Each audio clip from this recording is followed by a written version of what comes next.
बढ़िया नमस्कार कर बोला, हे राजन, इस व्रत को मुझसे कहिए, यह मैं भी करूंगा, कारण कि मेरे भी कोई संतान नहीं है। इस व्रत से अवश्य होगी।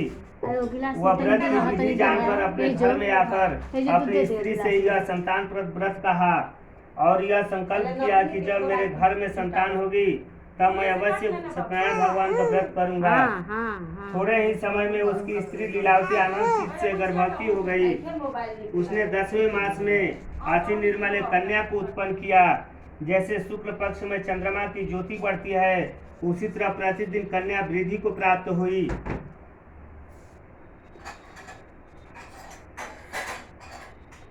अपनी स्त्री के साथ साधु बनिए ने कन्या का जात कर कलावती नाम रखा। एक दिन लीलावती अपने स्वामी से मधुर वचन बोली, पहले का संकल्पित व्रत आप क्यों नहीं करते? साधु बोला, हे प्रिय, इसके विवाह के समय मैं इस व्रत को अवश्य करूंगा। इस प्रकार स्त्री को समझाकर वह बाहर चला गया। इधर कलावती पिता की भर नित्य बढ़ने लगी।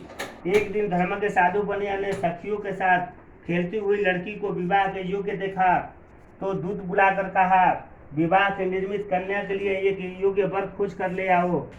साधु की आज्ञा पाकर दूत कंचन नगर में गए। उस नगर से एक वणिक पुत्र को लेकर आए। साधु बनिया ने सुंदर गुणयुक्त लड़के को देखा जाति भाइयों के साथ प्रसन्नचित हो विधान पूर्वक अपनी कन्या का उस वणिक पुत्र के साथ विवाह कर दिया। अभाग्यवश विवाह के समय भी उस व्रत को साधु भूल गया। तब सत्यनारायण देव क्रोधित हो गए। कुछ दिन बाद निष्कर्म में अति चतुर साहूकार व्यापार की इच्छा से अपने दामाद को लेकर समुद्र के निकट रत्नासारपुर नामक नगर में जाकर व्यापार करने लगा। उसी समय सत्यनारायण स्वामी ने साधु बनिए को प्रतिज्ञा से भ्रष्ट देख उसको श्राप दिया कि तेरे ऊपर बड़ा भारी दुख पड़ेगा।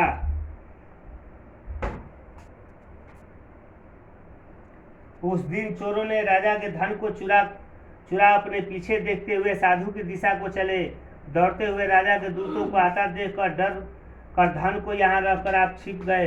राजा के दूतों ने साधु के निकट आकर राजा के धन को देखा तो साधु को बांधकर आनंदित हो राजा के निकट ले जाकर बोले कि हे राजन, 2 चोर लाए हैं, इनको देखकर आज्ञा दीजिए। राजा साधु को देखकर अविचार से आज्ञा दे दिया। फिर तो उन्हें खूब बांधकर बंदी खाने में बंद कर दिया गया। तृतीय स्कंद पूरा रेवा खंडे श्री सत्यनारायण व्रत कथा चतुर्थ अध्याय। एक बार बोले वृंदावन बिहारी लाल की जय। हाँ, एगो तसली में बाकी में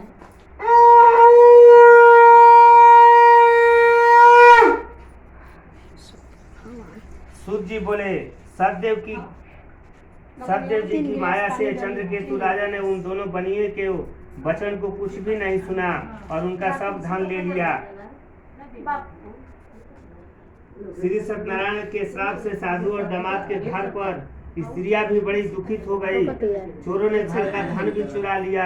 आधी व्याधि से पीड़ित और भूखी प्यासी लीलावती अन्य की चिंता से घर घर घूमने लगी और कलावती कन्या भी बीते घूमने लगी। एक दिन रात को भूख से दुखी कलावती एक ब्राह्मण के घर पर गई। वहाँ सत्यनारायण भगवान के व्रत को देखा, कथा को सुन निज मनोरथ को मांगी और प्रसाद को खाकर कुछ रात बीते अपने घर पर आई। तब लीलावती अपनी कन्या को धिक्कारने लगी, हे पुत्री, इतनी रात तक तुम कहाँ रही? तेरे मन में क्या है? तब कन्या माता से सत्य वचन बोली, हे माता, मनोरथों को परिपूर्ण करने वाले श्री सत्यनारायण के व्रत को ब्राह्मण के घर में देखी हूँ। लीलावती कन्या कलावती का वचन सुनकर श्री सत्यनारायण के व्रत को करने के लिए उदित हुई। प्रतिव्रता साधु की स्त्री अपनी कन्या सहित बंधु बांधवों के साथ सत्यनारायण के व्रत को किया। उसने सतदेव से यह दिव्य वर मांगा कि हे सतदेव, हमारे पति और दामाद जल्दी अपने घर आवे।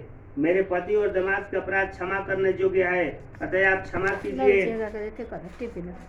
इससे सत्यनारायण स्वामी संतुष्ट हो